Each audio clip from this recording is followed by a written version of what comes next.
So, welcome to our sanding discussion. We're not going to have a demo today and make off this, but we've got four of our distinguished panel members here that are going to talk about our favorite topic, which is sanding.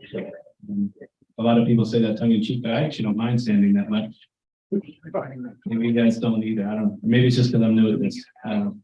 But anyway, we've assembled a list of topics for these guys to touch on. Give them each about 3 minutes on each of these topics, and then at the end, give them a little bit of free time to cover any of the points that we didn't talk. I imagine it's going to be interactive. If you have questions as we go, feel free to speak up. I think that'll work well. And without further ado, I'll start with we'll kind of go. I'll start with Chelsea on that side, work our way across. We've got some visual aids here that folks will use on these different topics. Just to give you a little heads up, we're talking about grits and brands, types of paper, pressure, lathe speeds, power standards and tools, special challenges, and applying finishes during sanding. So that's what we'll be talking about. And if Chelsea's ready, yeah, she can start talking about grits. Grits. Okay, so we have I actually my methodology is usually to start with a finer grit and work to coarser grits, as opposed to just go after it with coarse grits. And it all depends on the wood. If you're doing a lighter wood like redwood, 120 is like 80 grit or 60 grit on hardwood. So it kind of depends on the wood. My take on sandpaper, and I was just going to run this through, is the 3 things about sandpaper. Is the best sandpaper you have is free. So if somebody gives you a piece of sandpaper, this is something I got from my father years ago.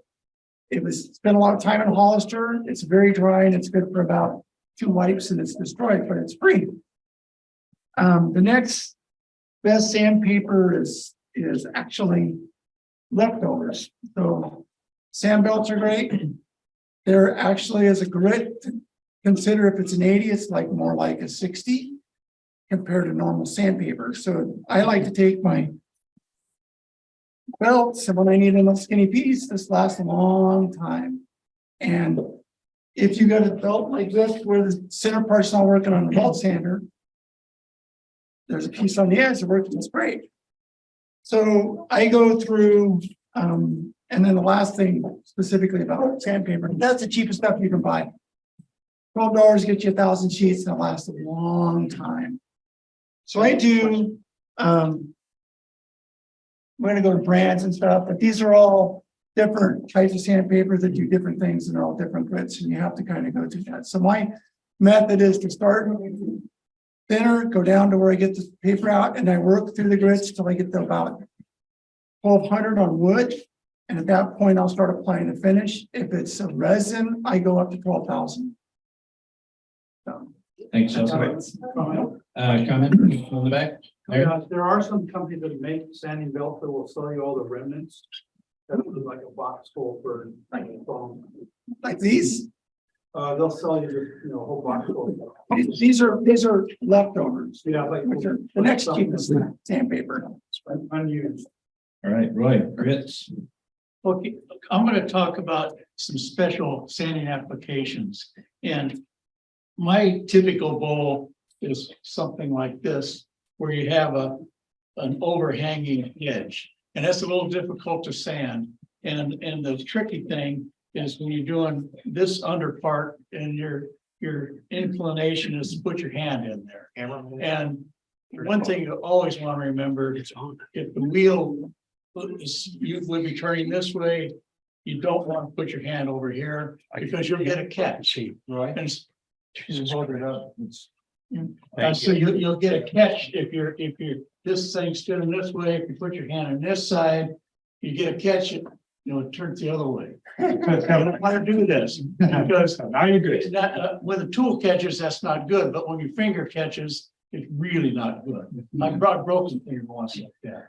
So you always want to be on the trailing side.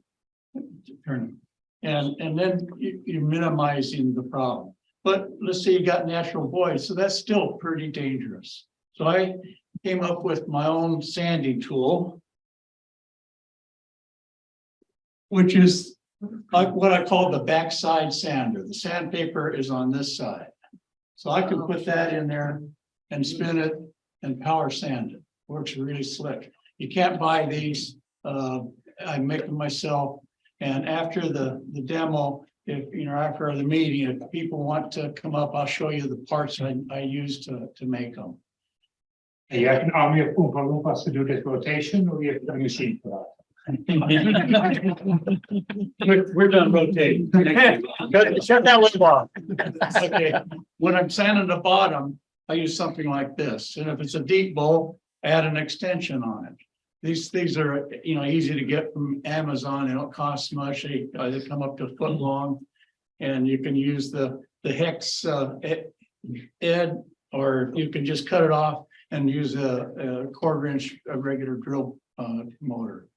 And I added this foam piece is added on, and then if you can find these wafy sanders, they don't tend to gouge on the inside. This would be on the bottom, and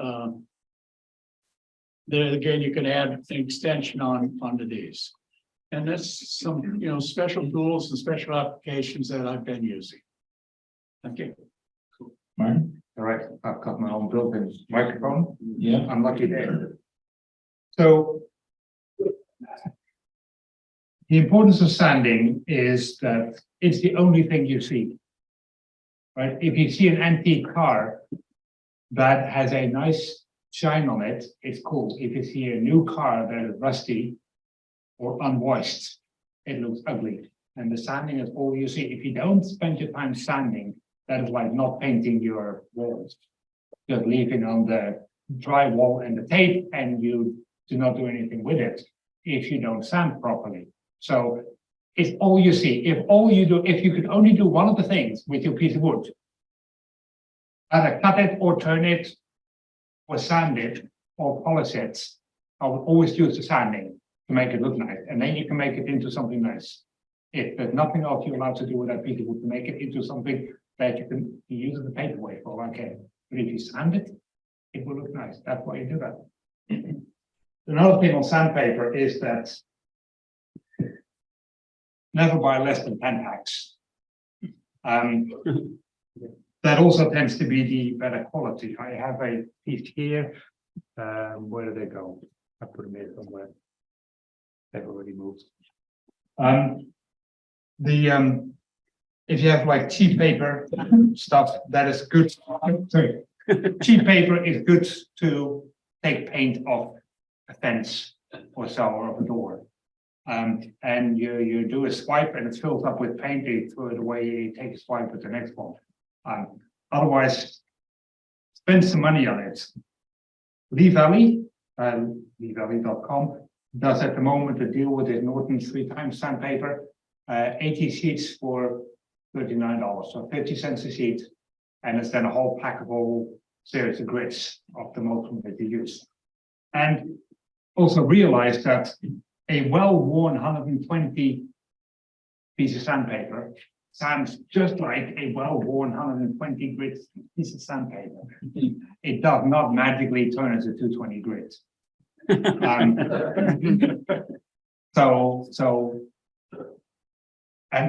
if one of these sheets is 50 cents and you cut them in 8 little squares that you use up, and you use one of these pieces for your bowl of all the grits, and altogether you use like 1 sheet worth of sandpaper, so you spend 50 cents on sandpaper for your bowl.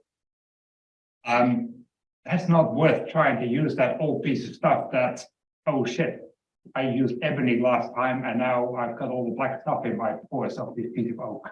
Or I used bloodwood last time, or Purdue, or something else that just is a lot of discoloration to your next piece. It's just not worth it. Or if you got waxy wood, or if you did some bit of sanding with a finish on it, with wax or with some other finish on it, and now you're getting your powder finish into your next piece of wood that you're sanding. In terms of grit, I had some stuff lying around. Oh, sorry, I put them here. if people want to just try, all the backs show what the grids are. These go from like quite coarse up to 5,000. That's the most I typically use. And if I want to use more, then you got these little pads that go up to 12,000 grit. The highest one for these, they're really for a gloss finish. You can, if your car headlights have gone kind of misty a bit, you can get it back to a glass shine with 12,000 grit. So don't forget, grit is always there. It is never smooth. Whatever you do, it is never smooth. And if you think, oh well, I can use my a chisel because that's a single line. That is no longer grit, but a chisel is only as fine as your finest grit of stone that you used to sharpen it on. So that's the thing that goes with that. And here, I've got a big, don't touch. This is one of these paper garnet things. Yeah, that's good to take paint off a door or a fence, but do not put that on your private piece of wood. A lot of things here. Go by belt sanders. It's a circle. It is endless. This is really good if you're not doing wood turning, but you're using plywood. If you just cut some plywood and you're sanding the side of the plywood, one thing that will always happen is that never mind how big the piece of sandpaper is, you go along and one of these long splinters that goes right through your hand, right? Because it always catches right over it. So if you use this on the end of the plywood, you're guaranteed, because it's round, never mind how long the splinter is, it cannot catch you. It will go over the top. Plus, belt stuff tends to be pretty rock solid and it'll take out those splinters and they'll either you stop if it's really big one or so you go like this, and this is then how you sand the sandpaper. Why don't we give that, you got one more? 1 second, for the toughest jobs, I brought some one grit from Canada. And that is, to really start off, it is really tough. All right, Justin, bonus points if you use the word grit in your discussion. Okay, I'm gonna start this. I kind of thought about it when I saw his group of sandpaper. There's a bunch of different grit, systems, so make sure you're using the same system. If it's P, stick with the P's. If it's just the number grit, stick with the number grit. I can't remember which goes which, but P320 and 320 are different. I can't remember which one is finer or which one is thick or is coarser, but just keep that in mind. And I think one goes by average grit and the other by minimum grit of the mixture or something like that. They are just different things. Yeah, but just make sure you're using the same system or the difference. I'll actually just go through what grits I use. I generally don't like to use 80 grit, but it's the lowest that I keep on hand. I kind of feel like it's a personal failing on my wood turning if I have to use 80 grit, but I do use it every now and then to get out the tear out and just start. I will mention I only turn hardwoods. I usually don't do any softwoods, but so I either start with 80 or preferably 120. Then I move to 180, 220, 320. At 320, I usually wet it with a spray bottle to raise the grain. And then I'll hit it with 320 again. And then I start finishing from there. And I'll talk about that later, but I usually, I keep 400 on hand for some things, but lately I've been finding that I can, because 320 is basically where our eyes can no longer see the scratches, as long as you're going with the grain. And so there's kind of a little bit of magic that happens there, that there's still scratches, but you can't see them. And so right about there is where I start putting my finish on, and then I'll usually, which I'll talk about later. So I'll just stop there. No, that sounds good. Dale? Good question. Well, no, I was just wondering if we're going to talk about are you just using sandpaper or using a drill or anything like that? I use everything interchangeably. We have a topic of power sanding coming up, and we'll kind of go through that. So for me, it really doesn't matter if I'm using, like a manual power sanding. I mean, everything for me is power sanding in a way, because it's either sandpaper folded up on the lathe turned on, or it's on the lathe turned on with a drill manual. And then after that, what at about 220, I also go with the grain as well. Sometimes earlier, if I can see good scratches in it, I usually go with the grain by hand to knock those down. I don't do it perfectly, just enough to kind of break the pattern a little bit. There's kind of a point of diminishing returns somewhat with sanding, where you can always sand it finer if you look at it under a scope or something. But I just try to get rid of the pattern so that your eyes can't see. And if you go too fine, then your finish may not grip anymore. But when you do finish, you always say, for your next finish, for your second coat, roughen it up a bit. So why would you take your wood and make it too shiny, and then your finish doesn't actually stick very well? I was actually going to mention that because I felt like I've been part of this club for about a year, and there was a discussion around the time I started about, can you oversand? Can you get it too thin, too fine, so that the finish doesn't stick? And I think Mark was one that commented back, is sort of burning the wood and making it so that the finish. Yeah, so that kind of gets into the finishing side. So what I've read and seen a little bit is that 320, the pores start getting clogged by your sand, by the dust. And then your penetrating oil doesn't penetrate as much. I use mostly tongue oil with my finishes. And so that's also why at 320 is where I start finishing. I still fan past that, but it's part of my finishing process. And I'll just mention there, sanding is finishing. Like, your finish is always going to look like crap if you don't sand well. Sometimes it's all that you do. It's ebony, and you look your sand, and that's it. Yeah. So you mentioned using water to raise the grain at 320. I use denatured alcohol, which I somehow acquired in California. And then that cleans the gunk out of the pores. And then I just grab a handful of shavings and run it again at speed to burnish instead of doing 320 again. And just any comments on that? Is that just something I learned? Because water raises the grain and alcohol doesn't. Okay. That's the difference. The other John? thing with using shavings, what's down there on your floor mixing in with your shavings? My shop's spotless. I only take it on the bench stuff. You got a good point, actually, right there. Grit contamination is definitely a real thing. And so I definitely always wipe off or spray off between grits, because if you're using the standard sandpaper, little pieces of it come off, of the silicon carbide or garnet, whatever the grit is made of, will always come off, and it sticks in it. And so, I mean, you can just kind of feel it on the coarser grits. So, wipe it, use mineral oil to spray it.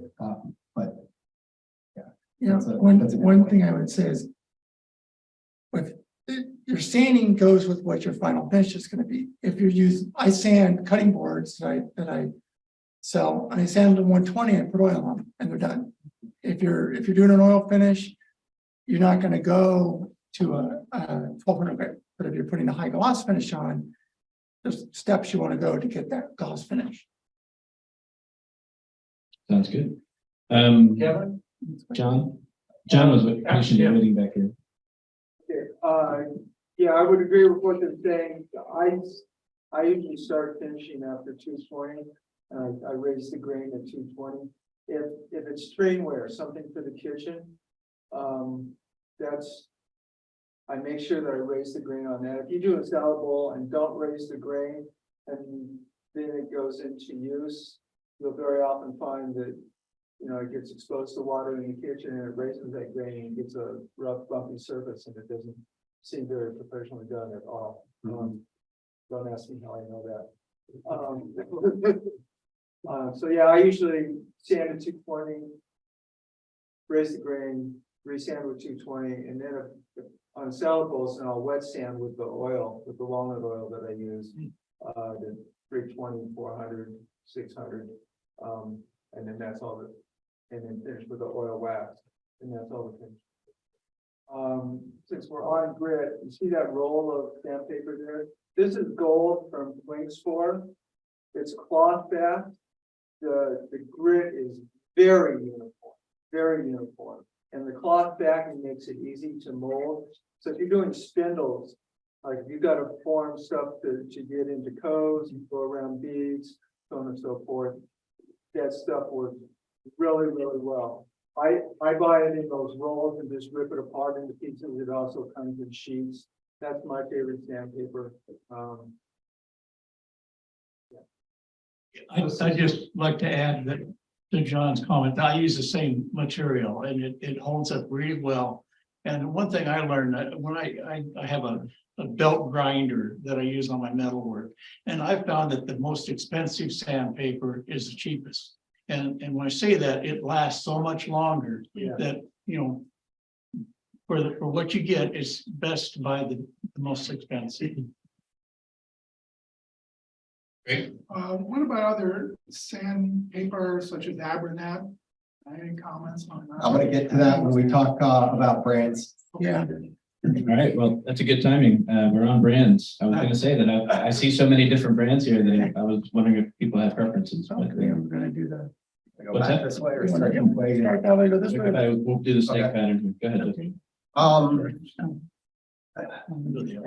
So I'm gonna comment on the cheapest paper versus the better, because I recently bought some cheap paper off Amazon. It works okay. Works okay. Not super into it. What I actually like a lot are these wave discs. They came from Craft Supply, dig them. I don't know if they're good anymore, because the last ones I bought were, instead of these yellow ones, they were these kind of I don't know, beige tan ones. These ones cut in on the side and I hate them. Markers. I did a lot of looking around though, and it seems like a bunch of other companies now sell these. Particularly Peachtree Woodworking and the Standing Glove are two shops I like to go at. So I use these, and then the ones I really like are the Abernet ones. And I like these Abernet ones for a couple reasons. I think they have the cleanest cut pattern. They So these are like a mesh. They're like plumber's tape. Mm. You know, they're a resin. And because it's not raised grit, it's just this mesh. They don't clog when you do the wet sanding. They clean up really nice. They last forever. I mean, one of these usually goes through a couple different holes. They're pricey though. I will say that. Yep. And while doing a little research for this, I started looking around, and right now they sell, I haven't used ones yet, but they have the wave versions in these. And so I'm gonna try these when I run out of sandpaper. The reason the waves ones work good compared to like just the normal ones, these ones, if you put a lot of pressure on it, you actually dig in with that edge. You get little lines from where that edge cuts. Whereas these wave ones kind of flex and they kind of, you know, fluff fan it out a little bit. And so that edge isn't as you don't notice as much. I'll bring up one other thing since we're talking brands and stuff. I use this for my 600. It's a just Scotch Brite pad. And once again, they last forever. So, you know, my whole process is once I hit 320, it's about 600, but you know, it's kind of a grit brand thing. So these leave a U-shaped cut as opposed to a little V-shaped cut like the rocks do. So the lower grits of this are kind of funky in a way when you're sanding with them. But I really like this for my, you know, this after I've instead of using steel wool for like knocking down in between, you know, when I finish, I put a finish on, then I you know, clean it with mineral oil, and then I'll knock it down with one of these.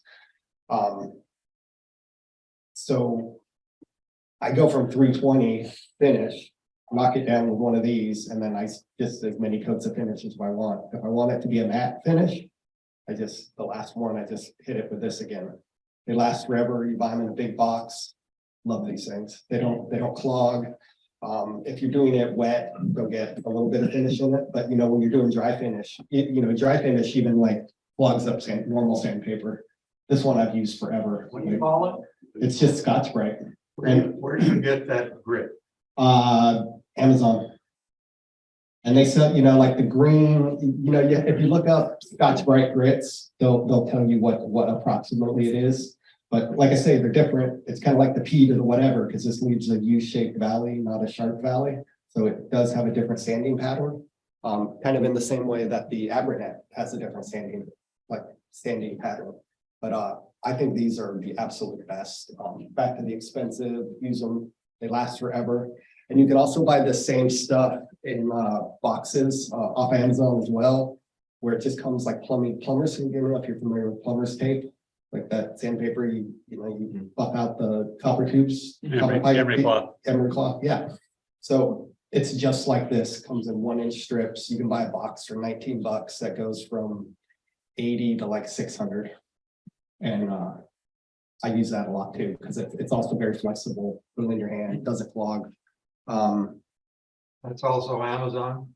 Buy that from Amazon. Yeah, I buy that from Amazon. As far as the Abranet stuff, I either get that from the Sanding Glove or Peachtree Woodworking. I think it's in Georgia, North Carolina, or somewhere. So Yeah. I noticed that Chelsea, with her backing pad for her wavy edges, had a wavy edge backing pad. Do you use that also? or I no? don't. I just use the standard backing pads. The only one time I get different on that is when I'm using the Abranet stuff, because if it moves because of the open weave of it, it'll shred your little deal, your mandrel. And so they sell these kind of, I don't know, they call them, there's a ton of names for them. I don't know what they're called. Interfaces, yeah, or hole savers, there's a bunch of stupid names for them. But it basically just sticks on your hook and loop, and then this hooks on a little better to this, and then saves your mandrel. And I noticed this type stuff, the ones that are made for the Abranet, you can usually buy them when you're usually sold on the same page. It just sticks a little better than the hook and loop. Now, are the wavy, those manual, let's say it's 2-inch and 3-inch, are you buying the 2 1/8 inch or whatever it is? I go 2 or 3 inch and that's it. And for me, I wouldn't use the backing pad for the wave because I like that little flexibility of it, because I think that's what kind of fluffs out the edge and doesn't make lines. You wouldn't use the backing pad? I would just use, just the piece, but I wouldn't use the wave backing pad because it takes away the bend of the wave. Okay. Like here's a good example. It sticks over it. And so this kind of, like inside the rims, or like his bowl he was talking about, I'd get in there and just hit pieces of it. And yeah, I really like these wave discs. But like I said, these ones are a little different in this color. I will not buy anything from Craft Supply again because I was so pissed about these. Because these actually cut in almost like the edge of these. It takes away that little, they're like the same ones I always buy. They just came in a different color. Found the cheapest supply. And they're thicker paper. Actually, while I'm talking about that, I'll mention, let's see one. I hate this paperback sandpaper. When I fold it up and the way I do, I find the edges actually also cut into my wood. And so I only buy the cloth back sandpaper, like 3M or Norton. The brand for that doesn't really matter to me so much, but it's got to be cloth back and always in wet dry. So. I wanted to make a comment on that number sandpaper and P. I looked it up. The number sandpaper is the American US measurement of the size of the grit. They call it the Coated Abrasive Manufacturing Institute.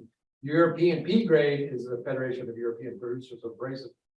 And then and they are different.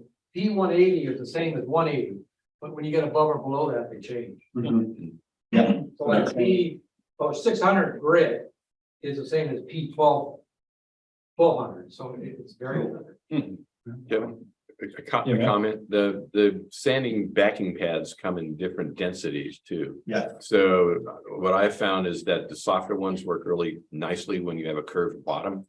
And so it doesn't cut in like you were talking about. Mhm. And then the other comment, if I may make, was with regard to those micro mesh pads. Those, you can burn the color into your wood if you keep it on the same spot. Don't ask me how I know that. So you have to be really careful, particularly the high grid ones, the dark blue ones. Oh, you're talking about the The micro mesh pads, those, Yeah. yeah, The color indicates melt. which, that's how you know which one is which. right. And no. I number those because I can never remember which one is which. And they're a pain. And the other thing that I found is that if you take a glove and you have these sanding discs that are adhesive, put it on the glove and you can use that to help shape and sand the outside of your bowl. And that works out really nicely too. One more comment on why these are also, but also I end Yeah, up writing them exactly. on writing the number on the back when I get them because they last so long.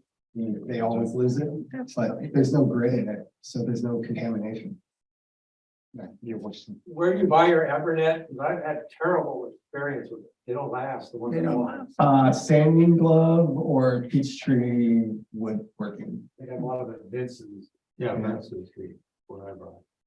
I find they were, I mean, they definitely wear out, but I think they wear out less than the It other. lasts for me. It Really? wore out in no time. Yeah. My experience. I would agree with him. Martin, favorite brands, I'm strong feelings? So, couple of things. I tend to use the Norton, and as has been mentioned several times, just because you definitely don't want to use 120 paper and then some 220 Evernet and then some 320 wet and dry just because you got it lying around. That's not going to go very, very far. So I stick with one brand typically between jobs and not have different ones. Different ones if you go there. One of the things that I'll do that later. I'll get something up on that.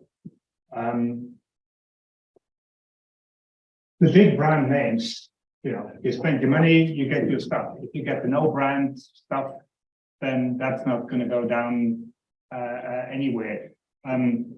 You mentioned this Scotch Brite. I did once, long time ago, stupidly use some like Brillo kind of pads from the dollar store. Right, and there's a couple of things that happen. They don't actually have any gritting action whatsoever. They also tend to just melt into your whatever you're sanding on the lathe. Fibers come off, and especially if you use like PP oak that was lying around and offcut from the stair project, like the stiff oak, I call it, that you can look through them. If you got a small PC, you can blow on it, and the pores are so big, it's good to stiff. They end up with those fibers in them, and those you'll never get out. The actual fibers that ended up in your thing. I brought some brochures here. This is a Swiss company called SIA, SIA, and they have a whole series of descriptions here if somebody wants to look at how many different types, and the fact that they have different grids. No, they have the same grids, but then there's the paper, there's the grid for wood sanding, the grid for the same grid but for metal sanding, the same grid for paint sanding, so it is. One grid is not necessarily a matte finishing of varnishes, matte finishing of critical varnishes, filler sanding. So there's all these different sandpapers that may all be 1,000 grids, but are very different types. And so if you are going to go on Amazon and try to find some sandpaper, make sure that you look at all the details that come with it. And what it is actually for, and that you don't end up with a job lot of resin filler sandpaper, or alternatively, if you actually want to do some resin turning and do a nice job, don't use your wood sandpaper on that. You will get a better result if you actually get resin sandpaper for that on the same materials. Speed as far as. We'll talk about that in a little bit, and I'm just keeping an eye on the clock. It's Go away. Yeah, I use the cling spore cloth back. And I do a lot of my sanding with 5-inch discs, and I get the cloth discs. And then I get 320 and I do a hand sanding with that afterwards. My final finish after I use lacquer on all my holes. And after I get like 4 coats of lacquer and I'll do my final finish by hand, not on the lathe. And I use a 4/0 steel wool and carnauba wax. And that's my final finish. And I want a little bit of a matte. I don't want it bright shiny. You work the wax in with the steel wool together? Yeah. And again, don't you put steel wool on oak before you have at least one coat on it that fills the pores, because you get steel wool in those holes and steel wool on oak will keep the nice black spots over time. Okay, so, Cabernet, so I use this to start with. And I go with him. I didn't like it, but I really believe that sanding is something that is an evolution. You start with stuff, you move to other stuff, you move back to other stuff. Sometimes you re-explore what you did to begin with, and then you evolve, and then you go, oh, I forgot how I did that, and you go back and learn it again. So some of the things are, if you buy these, put them on a string. Works really great. I had an experience about 2 months ago where I was sanding something with the wet sanding that I had just put catalyst on crazy glue or CA glue, and it dissolved the glue on the pads. And I ruined 2 sets of these almost immediately. So I found I had to go spray alcohol to get that off before I could use the pads. I use those pads for wet sanding. I have another set. They're numbered by little marks. One goes up, one starts at the finest and goes all the way up. I have ones for my power sander, and I wrote the numbers on it because it really gets confusing because you can't read the numbers on the pad after you use. So labeling things, if you're gonna wet sand, it's a really good idea. My wet sanding paper, doing this stuff, it actually lasts longer. You think it wears out, but it's being wet sanded. I use it for a month sometimes before I stop, because as long as I'm getting this little white stuff on the paper, I know it's working when you're wet sanding. So when I was shorter, and my dad was a cabinet maker, back in those days, there was 2 types of sandpaper. There was production, and there was garnet. And the difference is that this sands quicker, but wears out fast. This sands slower, but lasts longer. That was years ago. Now you have all these wonderful types of sandpaper. This is really nice. Plastic bag, nice sandpaper. I've been using this. You get this at Home Depot. It's indestructible. I have a piece in here. I keep using it. It keeps working. Is that a 3M product? This is a 3M product. Yeah. And it's a contractor pro grade precision, whatever it is. It's got the waxy back. It's got the waxy back, and it really holds up a long time. So that kind of paper. I got some of this recently. It's the same stuff. Different brand, works almost as good as that. I got this because I couldn't get the purple. So all this stuff works. I use this, I'm doing the outside of the bowl, and I use these tools. So those are, now, I also use this guy. Sometimes when I'm sanding, I'm doing an inlay and I've got rock, and you're trying to get the rock down, I'll use this tool. This sandpaper is Fez tools. Personally, I don't like it. It does not last, but the red stuff that they sell now at San Lorenzo instead of this is 10 times coarser, even though it's an 80. So it's a learning curve. I'm now evolving into how to use the red stuff. All of this works. You can get this stuff in a roll this big. Cost about $25. I have 2 of it, 2 rolls, triple aught and 1 aught. There's times when this works. When you use this stuff, steel wool, you have to. Is that Avalon? Yeah, just whatever it is. But when you use this, it sheds like crazy. You can use it over and over and over again until it gets like really knotted, but you need an air hose to clean it in there. So again, these guys are cheap, stick-ons. These are cheap if you just want to go through sandpaper. If you're really worried about price, I don't like this stuff, don't buy it. Falls apart. you want it, you can have it. So I mean, and then I just got all these on Amazon, all the way up to 1200 grit. And these I'll use, and I'll cut these and razor knife them to whatever strips I need or anything. And put it in my two big huge drawers that I have tons of sandpaper in. I have used these. I've had mixed results. I've had where the corners have gone in there and scraped. And I think he's right that you need to get the pads that go with them. I've had the foam pads. I don't use a drill. I mean, I sometimes use a drill, but I use pneumatics, and the foam pads will shift the sandpaper and it vibrates more than you want it to. So I kind of leaned back towards a harder pad when I'm sanding. But we're going to get into tools later in there. But that's sort of my take, is that you're going to learn standing, and it's going to evolve. And certain types of projects are going to take certain types of processes, and other types are going to, the ones you'll learn techniques, they'll forget them and they'll relearn them again. And you'll look at something and go, how did I do that? And then you'll like experiment and learn how to do it again. So that's any questions? So next, Susie. Are we gonna talk about pressure and pressure at different, okay, Yes, we are. Not next topic, but the one after that. So the next topic is types of paper, and I think we've touched on that a little bit. There's paperback paper, there's waxy back paper, there's cloth back paper. So we can skip that. Fine, back. Well, we can, I wanted to make a comment because I like the 3M stuff, the waxy back stuff, but I tend to cut it into quarters and then do it threefold. And so what you end up with is a piece like this and a piece like this.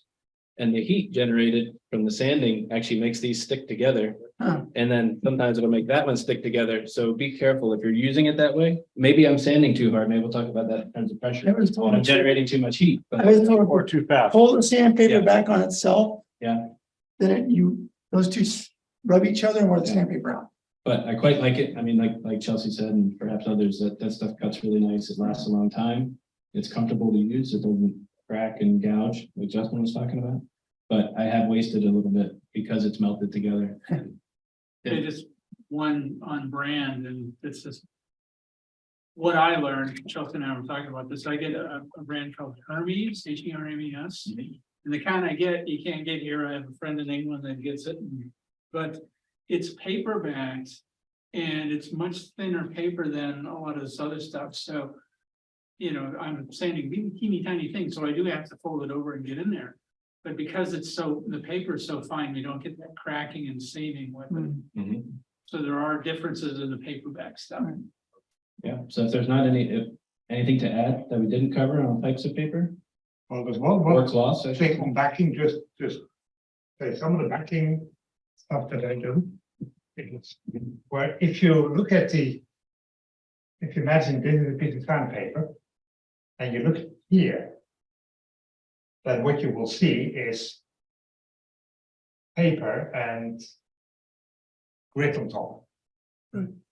So if you now, with a scalpel, cut it off like that, then you will end up with a piece of paper that looks like that, and some backing that looks like that. And that you can use if you're making, say, a little spinning top to get into real fine details, that little tip. Now, of course, that tip lasts for about 3 seconds, but you made a long cut, like maybe 1/8 of an inch long or so, you know, on a tiny tip. It's relative. And so I cut a tiny bit, otherwise it becomes too strong. It has to be flexible, otherwise you break the things off. And then you curl it around your finger then you can just get into, make the little detail, and then you take the next and next and next. You just work your way back, always get that little tip off. So that you can trim the next, trim the next, trim that. And this is the thickness of the paper that you. Yeah. So, well, backing is important, it's flexible. All right. Since Susie provided the segue, let's talk about pressure. Start with Justin on this side. I think I started last time. Chelsea. John says something about pressure. Lighter is better. So years ago, I actually read the instructions on how to use one of those fine little sanding tools. And the first thing it said in there is not to push hard. Let the sandpaper do its job. So, if I'm doing something like redwood, which has a soft and hard in the grain, you really have to concentrate on not pushing hard. If you're doing a hardwood, you might use more pressure initially and then towards the end use less pressure. But really, that's something you have to learn how to do. But in general, it's less than you think is better. That's my take on pressure. And might as well do speed too. Yeah, let's combine pressure and speed. Okay, so when I'm doing a bowl or something, I'm usually at 400 to 600 RPMs. I'll slow down. If you're going faster, you're really not. You're just creating heat and you're not sanding. I noticed that at about 546 RPMs was like the perfect speed for sanding this piece of redwood. So definitely slower speeds. You're doing spindles. You have everything. You have to slow down unless you're polishing and then you want to speed up. That's my 2 cents. Just to make it quick. Yeah, I pretty much agree. Slower speeds, not a lot of pressure. If you're generating heat, you're going too fast or you put too much pressure. I like touch. Yeah, also, if you're producing heat, you may find that your piece of sandpaper is too big. Right? If you look at the bandsaw, and if you if you want to go quicker, then you get bigger teeth so that it can store the shavings as the saw is in the wood, and then as it comes out, the shavings come loose. If the teeth are too small and the cut is too long, it grinds up. Same with sandpaper. If you have a big piece of sandpaper you're sanding along, then the end of the sandpaper, there will be a lot of grit sitting there, chunking up the rest of the sandpaper. So if your paper gets hot, then you may find that a much smaller piece of sandpaper has less of a problem of it filling up and producing friction, or that you don't want. You want the cutting action and not the friction portion of it. Obviously, if it's wet and dry, then yeah, you can make it wet, and that lubricates and the paper. If you feel that, I know people that say, "Oh, it gets hot, you just put on gloves." But that's not good. Of course, in terms of pressure, speed, whatever, it again depends on what you want to sand. If you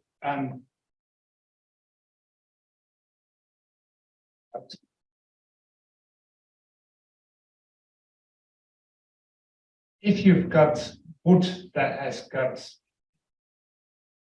winter, summer wood in it, like redwood, Douglas fir, whatever, and you sand by hand, then it's gonna pretty much look like that. And maybe you want that effect. But if you don't want that, then you, in terms of backing, put a piece of wood on it, of your sandpaper, and that will put the pressure here and not put the pressure there. It will even that out.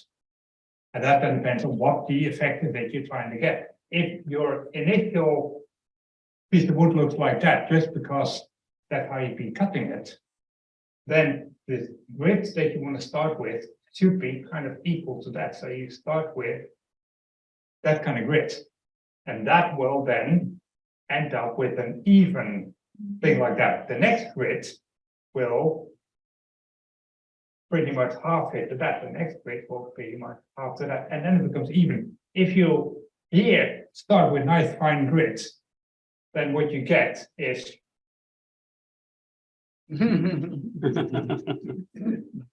that, which can be really smooth. It's just not flat.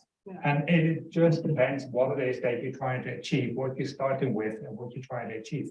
And the pressure you're putting at it, if you're putting more pressure with plank, then that'll take care of the hardwood and make it nice and level. If you're putting pressure on with your finger or with a flexible pad, then you can take the softwood out. Pretty much only.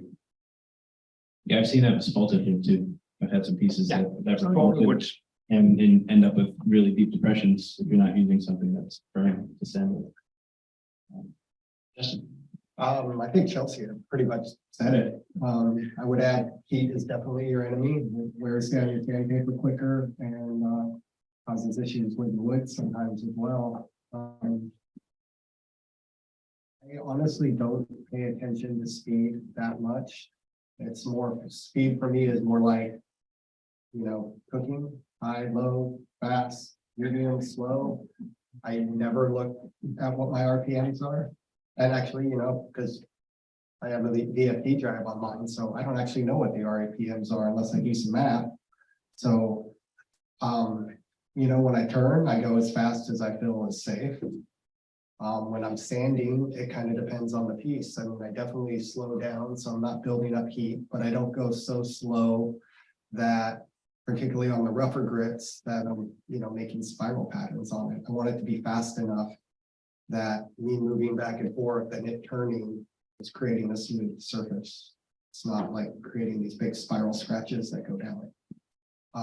Justin, question, the spirals, say that again, spirals are created by how? So if you're Low going, speed. if you're going really slow, like 50 RPM or something, by the time it gets around, you've moved pretty far.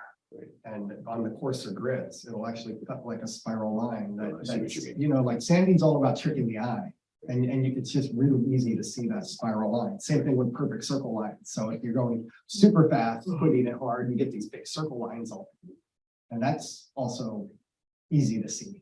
It's like the pigtails you get on like a palm sander or but if you're moving them too fast. It's too Exactly. slow. So if at the end of your 20 grids, there's a piece of 80 grit stuck in there, with that nice one single groove. Yeah. And you have to sand all of that off, right? If that's the funny thing. If you do a proper sanding,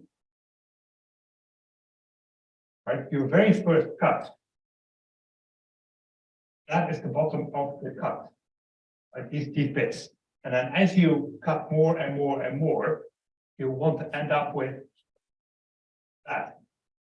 But the only thing that you still will see your very first cut of your very first grit. So that should also be proper material, but that's what you see. So if you then end up with a piece of damaged stuff somewhere, yeah, sorry, you're not sanding any of that out. That remains. You're going to end up with that surface, everything else goes. If you try to go like, well, we'll just sand this out, well, maybe you're gonna, you know, do something like that if you don't mind too much to get a wavy top and everything, but it's sanding removes all the good stuff. And then you end up with, that you end up with tricking the eye until this is small enough, and even 4,000 grit, you look at a microscope, it looks just as rough as a piece of 80 grit, but no different. And I think Justin was getting there, but he will also, I've heard, and maybe I've experienced it, didn't realize it before I learned this, but the heat will actually cause end grain to crack. If you're sanding too fast or sanding too hard, then you're damaging your piece with a crack because you've generated too much heat. So, Oh, well, you get these black lines on the AC, right from the end grain oh specifically. yeah, that too. And then you know you've had too much heat. For sure. I can add one thing. Oh, So the reason to go with higher grits is to get rid of the scratches from the lower grits. And I don't have the best eyes and I have to wear readers and stuff like that. And what I found is when you get to the 600-800 grit, that's when you start seeing the scratches that would be in your finish that you didn't see at 300 or 200. So there's a advantage sometimes to go to those higher grits. So be aware of that. And that's where you can use alcohol at that point. Also highlight those scratches and look for them. It fills the, yeah, sometimes indeed, as you're sanding along, you go up in a grid, up in a grid, up in a grid, and suddenly a line shows up because 3 grids down, you didn't quite go enough. And so your 220 didn't take the last 150 grids, scratch it out, but it's only by the time you get to 420 that the dust is fine enough to really show up and fill up that original hole. well, you have to be careful with the grits because the rule of thumb is what half of one grit Yeah. is your Less best. than half. Would you guys talk about tear outs and how you deal with that with pressure and I just blow it out in there. arrows. How you can just deal with it. Spot sanding? I spend a lot of, I'll just talk about that. I spend a lot of time on my last cut. Because I mean, tear out's almost inevitable. So when I start seeing a lot of tear out, I sharpen my tools super good. I'll take super fine little cuts, just to get it as best as I can, because I like turning more than I like sanding. And then, That's true. if I have to hit it with 80 grit to get the tear out, I'll do that. And I'll usually use one of these power senders to do it. And I'll either do it as a spot, barely though, because you don't want to put a little divot there.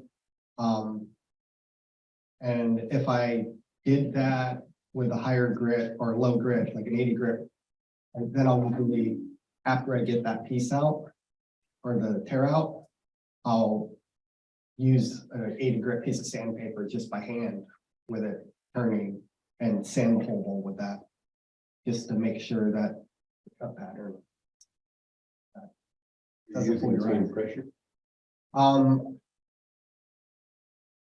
I always try to use the lightest pressure I can that's still cutting right. Yeah. Careful with reversing your lathe. Yeah, I don't. Because if whatever you do creates tear outs, it tends to create tear outs only on one side. Two sides, right? Yeah, you've got a piece of wood. That the grain goes across your piece of wood. So if you're turning this way, you'll get tear out about here and about there. So that way you're cutting into the grain. So if you just cannot get rid of it with the process that you're using, and you then decide to just run your lathe the other way around, all you're now going to do is create a lot of tear out here and a lot of tear out there with that process. You may remove this a little bit, but you're just repeating it over here. You got to find some way of removing the tear out. So it's absolutely, if you can sharpen your tools and take very fine cut to get rid of the tear out before you start the sanding. And otherwise, if you're sanding and you just cannot get rid of the tear outs, don't then think, oh, well, I'll use some finer paper, see if that smooths it out. No, use coarser. And go coarser, till you're back at 1 grit. Right? Yeah. Which just, that kind of leads into just like this philosophy of sanding. I mean, your tool is giving you that final profile. If you have a tear out, your profile is kind of messed up. And so you're always going to have tool marks or tear out. And, if you mostly use a bull gouge like I do, you might even get little waves and stuff. So then if it's not perfect, or I couldn't like shear scrape, I'll use an actual scraper to get the final, get it good enough to sand. And then the point, then when you're sanding, it's all about you're sanding to get rid of the tool marks.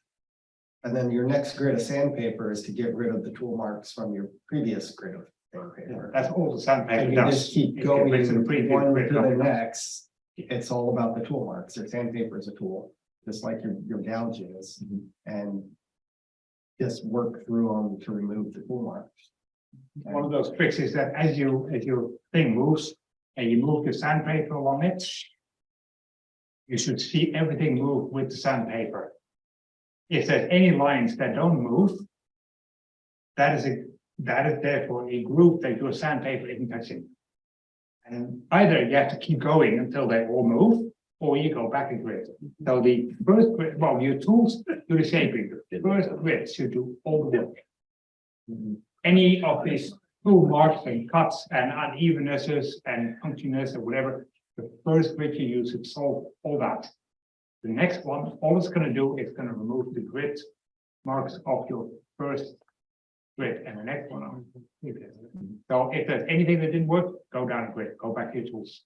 Do any of you reverse direction on rotation for sanding? No, because if forward doesn't do it, all reversing is going to do is recreate the problem over there. So when, I've seen it.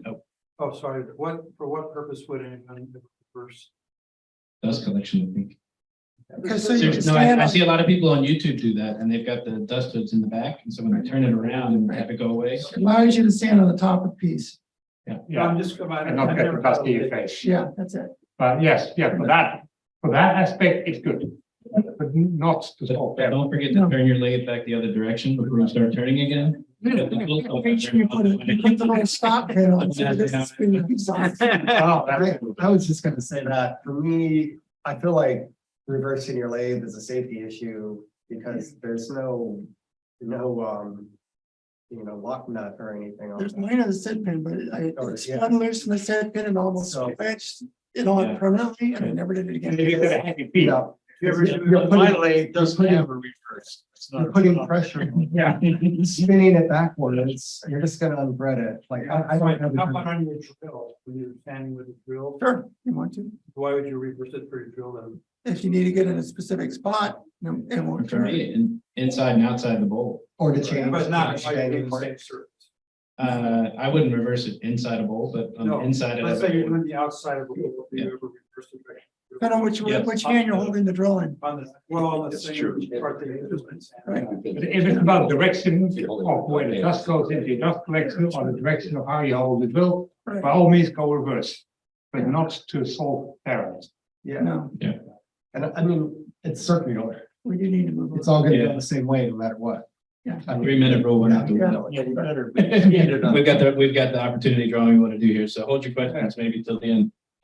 Roy, you want to jump in on power sanders and tools? You want to kick us off with that one? think Well, it's- I power sand, I use a lot of my sanding, I use a 5-inch disc.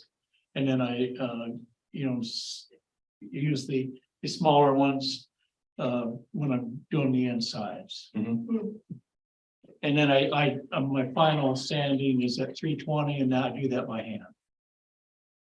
With the lathe running or station or just? With the lathe running, and then when I'm sanding the lacquer, Mhm. or still willing, I do that by hand. Gotcha. Gotcha. So, I'm just gonna start with, everybody put your hand and wiggle your fingers, that's your first standing pull. Then I went to, then I'm buried in here. Pneumatic. This is a very nice tool, 2-speed, gets in the corners, does everything. My first one died, I got this at Craft Supply, Is that a random orbit or is it? random order. Right. And it's variable, not variable speed, 2-speed. It works really good.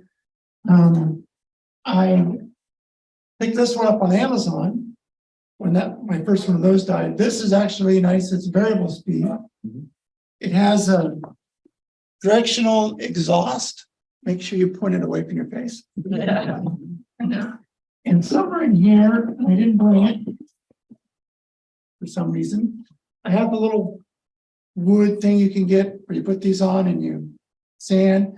That's one of my go-to for pretty much everything because it puts a nice little sand in it. You don't get marks on it. If I'm doing a big black walnut piece that's just really seriously hard, I'm going to come in and with this wherever I can. I have a bigger one. If I'm doing the inside of the bowl really slow, so nice and flat, you don't get you get the bottom of that without having to do the grain stuff. Is that pneumatic or electric? That's a Fez tool. This is electric. It's electric. And one of the best, easiest tools to use is just an electric battery drill. This one, I find I don't use as often as I should, and when I grab it, I go, oh, that was really easy. This is not random orbit. I think that's all of them. The only one is the one I didn't bring, which is because I was using it and I took it out of the box, is the handle. You can have if you don't have pneumatic, electric works. The downside of pneumatic is you have to have a big ass compressor. I have a regular compressor with a backup tank, and sometimes I'm using these tools and I have to go like 5 minutes into them and then I got to stop. So these are more for a quick job, or if I have a knot that needs to be some extra work on it because it's starting to get proud of everything else. And then beyond that, it's just using the hands and I don't have any customized stuff, but this is Really good stuff. I'm impressed. Martin, power sanding? So I don't do power sanding on the lathe. I don't do production turning, right? I do it because I enjoy doing it. So speeding it up, for me, always feels like going for a walk and actually turning around at the garden gate and coming back. It's much quicker this way. Or taking the car and driving through the park. And so for that, I do power sanding, as in I've got one of these oscillating belt sander things to shape things as part of pruning or trimming or whatever, if you get the knobs off or so like getting your figures off at the end, your tenons at the end of a bowl or end of whatever you turned. I find that I put a drum sounder thing in my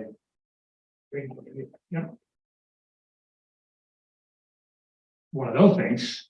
That's just the rubber bung that goes into your drill press or into your lathe. And I think on the lathe you can sand stuff and basically sculpt with it, and you can lean into it, and it just rock solid, and the lathe will just keep going. But I can put it in my drill press, put a vacuum hose next to it, and then on the edge just go and sand away my my tenons.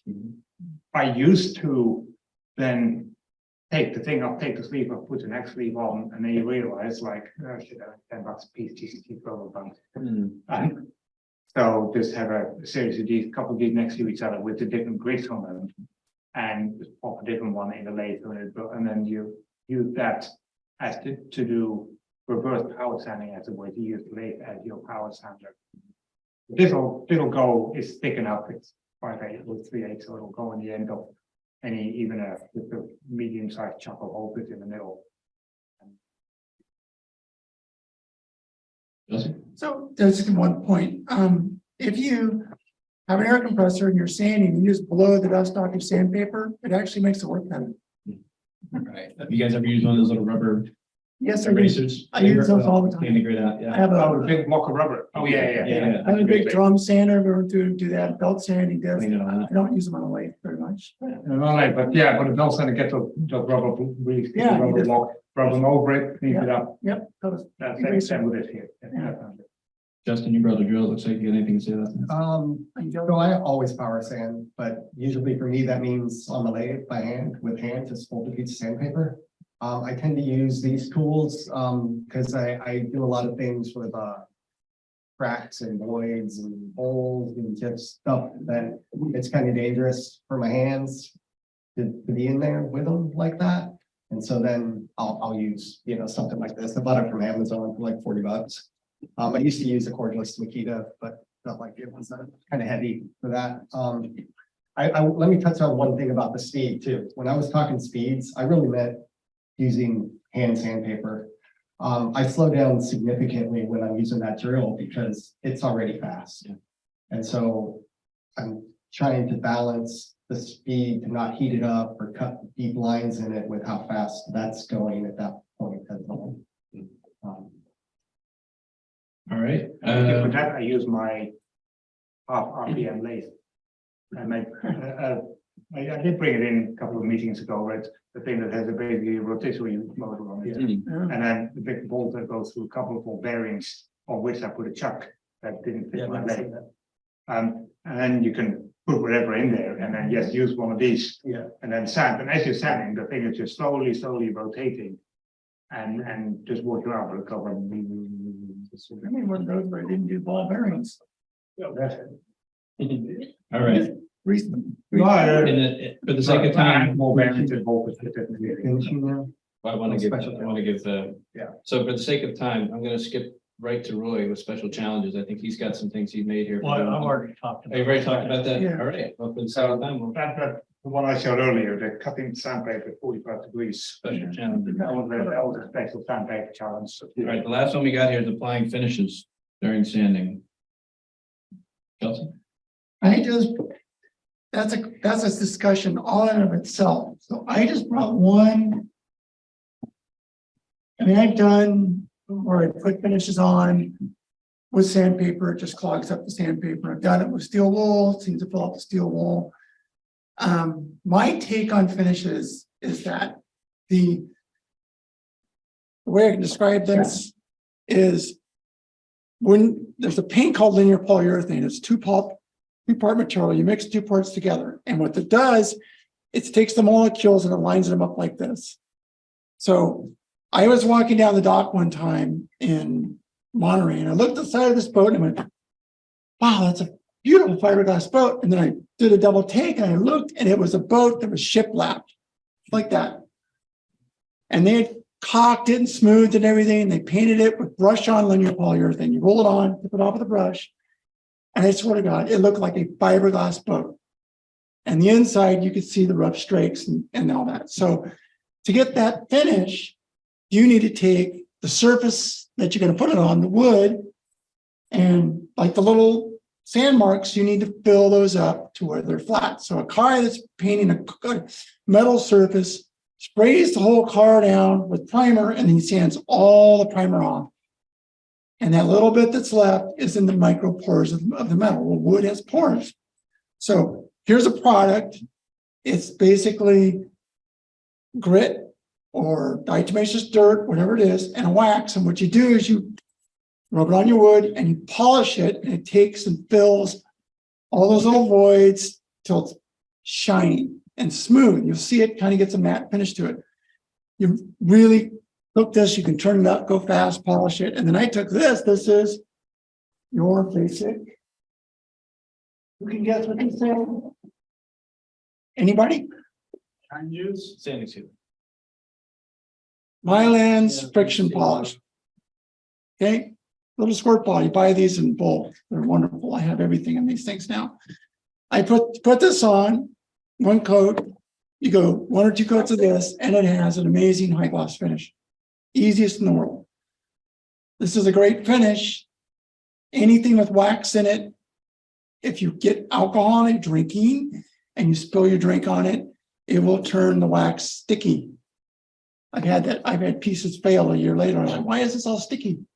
And I realized it was a failure. So sometimes if I think it's going to get in a situation where people are going to get alcohol on it, then I'll put a lacquer over the top of it. But you can put this, which is shellac and wax on wax, and you can put lacquer on wax. And you're sanding in between each? You know, once you put this on, you do it on with a cotton rag, old sock. That's what I've been using. Gloss it down. This goes on. It's a friction polish. You heat it up and you just take your finger and work it along the piece and you'll see where it shines. Or you could take your palm and polish it. You apply it with a second coat, same thing.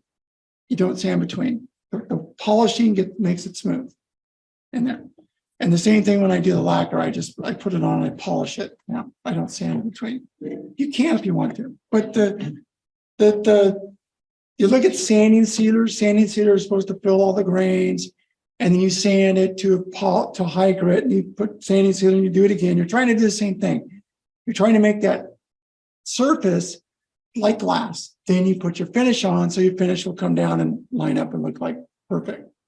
So it's just getting to that point. That's where I sand up to 1200 now, because then I put this, I go to 1200, put this on, it's nice and shiny. 1200, put this on and go to this and it looks like a mirror. So it's the next step. And I'm just grabbing my stuff because when we're done, I got to scoot out of here and wait for that reception. Roy, fine finishes? Anything to pull up there?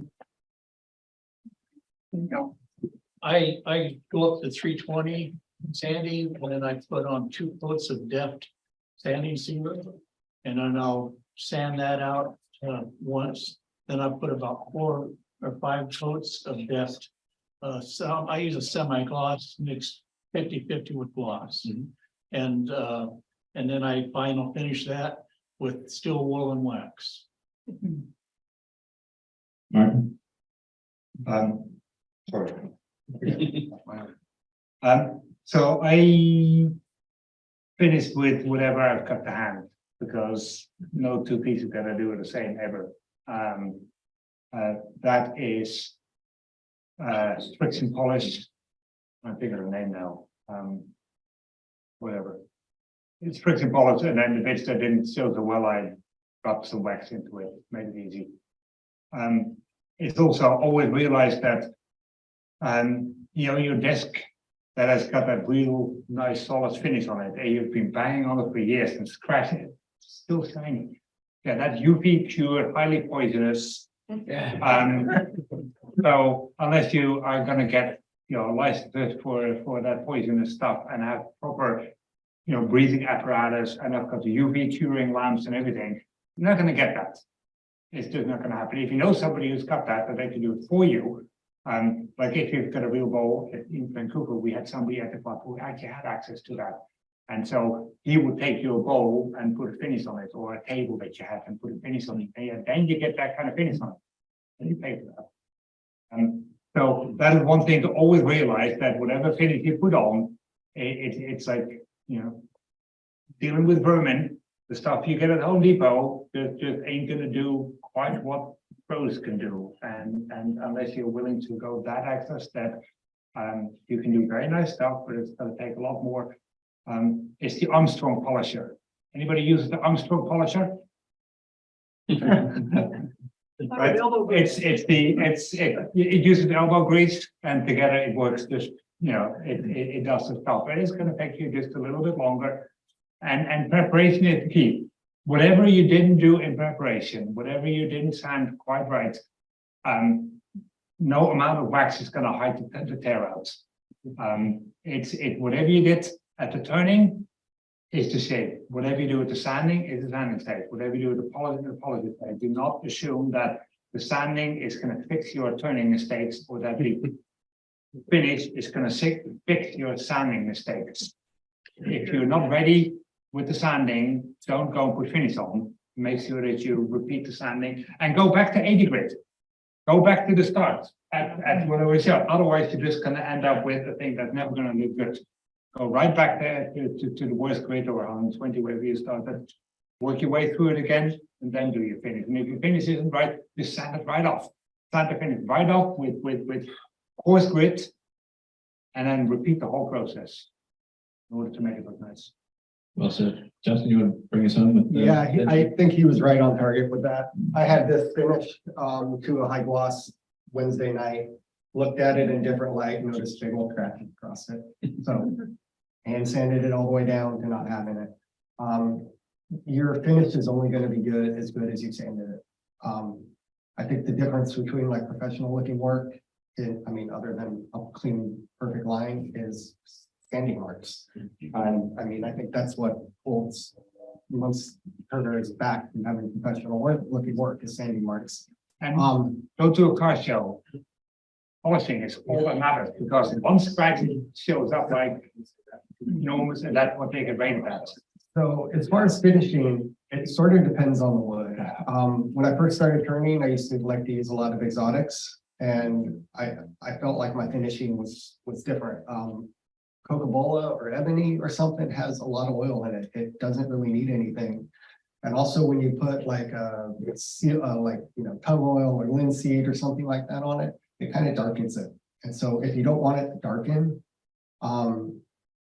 you're just going to use wax or just sand it all the way down or something like that. Now that I mostly use collected local woods, I use pretty much tung oil. I buy Sutherland Wells High Gloss.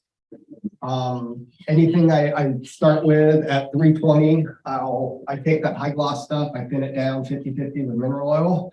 I use that like a sanding sealer. I put as much on until it won't absorb it anymore.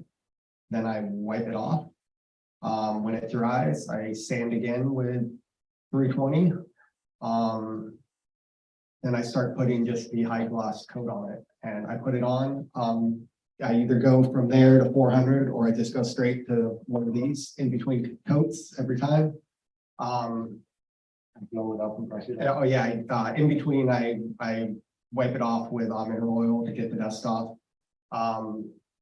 If I want it to be gloss, I just make, I put 6 coats on or so, and I make sure the last one is super thin and just perfect with no lines on it at all, and I let it dry.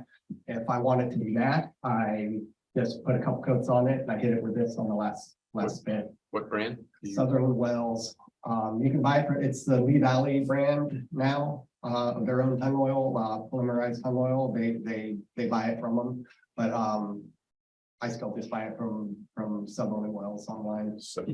Yeah, they're out of Seattle, I think. For me, I think tung oil is just by far the best finish because I can get matte, I can go gloss, holds up the alcohol, holds up the water. The only time I like say I don't use it is if I'm using an exotic that already has so much oil in it that you can't put oil in it. I will mention one thing because I do like to like on a bowl. If this was a bowl, my very last, I will often do it on at 320. I'll actually put the sanding silver on the lathe, while it's spinning, sand it on it. I wouldn't, if this was a whole bowl, I wouldn't do that on this. I really do like to do that little wet sand bit with the with the sealer. But what I know for like something like walnut, it works fine. For something that has like a high sapwood like this, the dark wood kind of muddies the lighter wood. And so that's something to be aware of if you're gonna wet sand with finish. And so, like I wouldn't do that with these. I wouldn't sand with the finish on unless it was dry. Just to keep the color from bleeding into the other pieces. I think that's it. We're looking for it. Oh, that's it. We're running out of time. Yeah. That was really informative. I don't know about you guys. I want to go do some sanding. Try some new stuff. Have you learned anything out there?